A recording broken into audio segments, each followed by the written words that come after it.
Ibu tadi memberi perlakuan berbeda ke anak kedua hingga alami anger issues ex-free. Ke yang pertama nggak pernah dimarahin. Jadi anak yang nomor 2 ini menyadari kalau ayahnya ini berbuat salah. Ada kesalahan lah yang dilakukan. Jadi aku nggak suka sama ini, sama ini, sama ini. Terus aku bilang, just don't care. Fokus on your study. Aku bilang kayak fokus aja belajar. Dan senengin ibu, senengin mamamu. Itu doang. Aku nggak pernah ngomong yang gimana-gimana. Ya mendengar aja, mendengar anak. Namanya anak-anak itu kan cerita. Kamu melihat bahwa anak nomor 2 kan tadi katanya ada masalah anger issue gitu. Anger issue. Apakah karena perpisahan atau dari dulu memang anaknya karena tertutup sehingga dia punya anger issue? Ini yang kalau ini aku kurang bisa ngejudge ya, karena kan aku tidak lihat kalau yang waktu dia di Singapura gimana atau awal-awal mereka di sini gimana. Tapi kalau yang aku lihat itu kayak misalnya dia habis ngamuk, habis itu anak itu diem, dia datang misalnya nih, pernah kok ke aku juga ngamuk gitu karena aku suruh belajar, teriak apa segala macam. Aku diemin, nggak kita inin, dia datang, kecipin, I'm sorry, I'm showing you tantrum. Dia tantrum, dia ngaku. Ya, jangan kayak gitu lagi. Aku nggak suka kamu itu untuk kebaikan, supaya kamu tidak dimarahin papa, Dedi, jadi nggak dimarahin Dedi dan sebagainya. Udah, nggak. Jadi kayaknya amarah yang nggak tersalurkan di rumah mungkin karena saat itu dia bisa begitu karena ayahnya kebetulan lagi nggak di Jakarta. Jadi di rumah itu cuman aku, shadow teacher, kakek nenek. Demikian juga menurut bapaknya, bayinya ini sangat kurang terawat. Bahkan katanya botol susu dia itu berhari-hari nggak dicuci. Jadi kita tidak tahu siapa yang benar. Pertanyaannya adalah, kalau benar si suami melakukan itu demi menyelamatkan anaknya, termasuk yang bayinya kurang terawat. Kalau benar si suami melakukan itu takut putrinya benar bunuh diri, apakah dibenarkan si suami menyelamatkan anaknya? Anda yang jawab. Sekiranya anaknya itu sudah bunuh diri, pasti kalian akan bilang, kenapa bapaknya nggak selamatkan dari dulu? Gitu loh. Ami tidak akan pernah membantah bahwa putrinya ini memang benar. Waktu dia berhasil diselamatkan, dia bilang ke putrinya, don't tell your daddy. Makanya bapaknya nggak tahu. Gitu loh. Maksud abang apa? Menganalogikan kasusnya Ibu Emi dan Eden Wong ini dengan kasus narkoba. Gak ada korelasinya bang, gak ada. Tapi kalau abang mau menganalogikannya mengenai penunjukan seorang kuasa hukum untuk segala bentuk kasus, lela abang menganalogikannya itu. Setuju, ya setuju banget bang.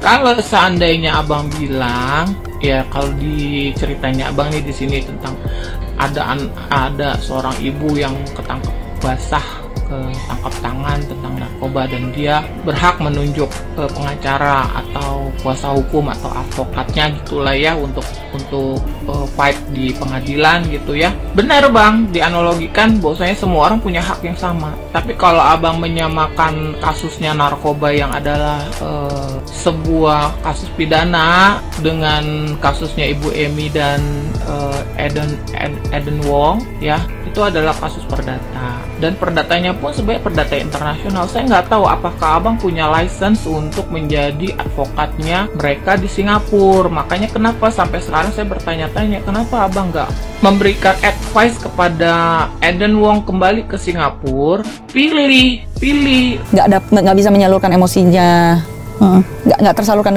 dengan baik. Jadi di sekolah saat nggak ada kekangan tuh jadi kayak dia meledaknya di sekolah, hal kecil bisa ganggu dia gitu loh. Lebih emosional. Jadi kalau emosional. bapaknya ada dia nggak seperti itu. Dia nahan sih, nggak mungkin yang kayak teriak gitu, nggak nahan sih. Ayahnya ini kan kalau yang aku lihat memang treatmentnya beda.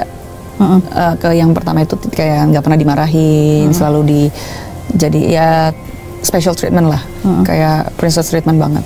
Kalau yang kedua agak ya keras lah. Bayi diusir kayak gitu tuh kayaknya nggak lumrah sih, aku nggak pernah ngeliat kejadian kayak gitu sih. Dan memang karena kita kan bisa, aku ngerasainnya kayak belum 1 bulan waktu itu. Belum 1 bulan waktu itu. Dan sebenarnya yang banyak ngasih tahu aku justru bukan ibu, tapi bukan Bu Ami, tapi mbak-mbak yang lain. masalah melahirkan dan sebagainya, itu Bu Ami nggak pernah cerita. Bu Ami nggak pernah cerita bahwa dia melahirkan sendirian? Tidak. Bu Ami tidak pernah cerita bahwa pada saat dia melahirkan ada yang barbekyuan di rumah? Tidak. Yang cerita Mbak? Iya.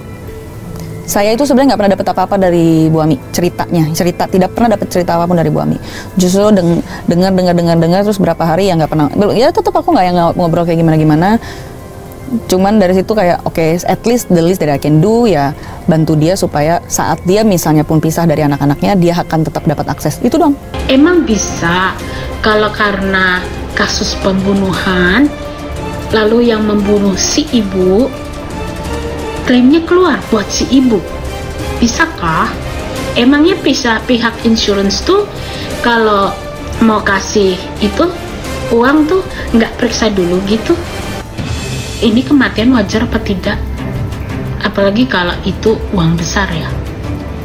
Kedua, pertanyaan saya, ngapain ya Bu Emi membesarkan anak segitu lama baru ada gitu rencana pembunuhannya sekarang demi insurance?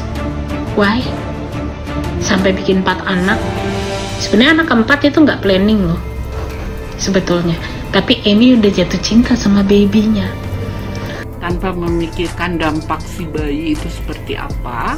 Padahal intinya pingin menikah lagi dengan alasan, banyak alasan. Ya udah cerai aja di pengadilan di sana. Jangan bikin 4 anak enaknya di sana, hebohnya di sini. Kan negaranya di Singapura, ya udah ke sana. Sekarang mau enak di sini sama orang sini, orang Indonesia. Silahkan, ceraikan dulu, harta gunung gini dibagi. Jangan mau menikah lagi, tapi hartanya nggak mau berkurang, nggak mau dibagi.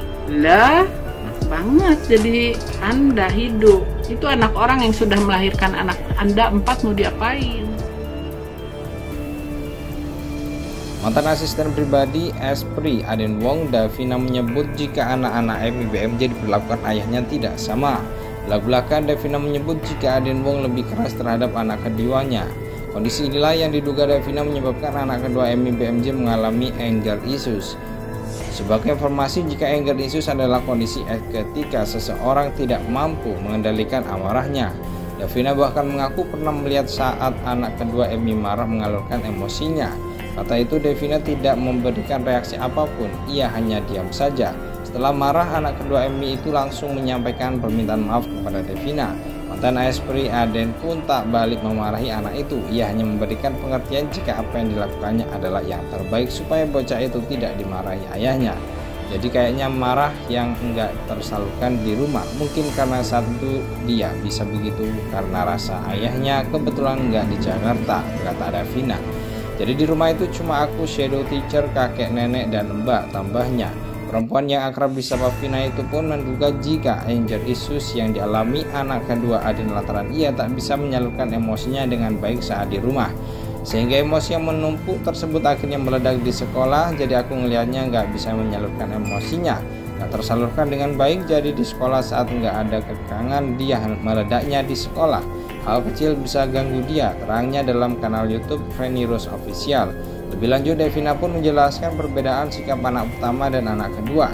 Jika anak kedua mengalami anger issues, anak pertama justru bisa lebih ekspresif saat di rumah. Yang pertama tuh kayak nggak pernah dimarahin, ya special treatment lah, kayak princess treatment banget, sambungnya.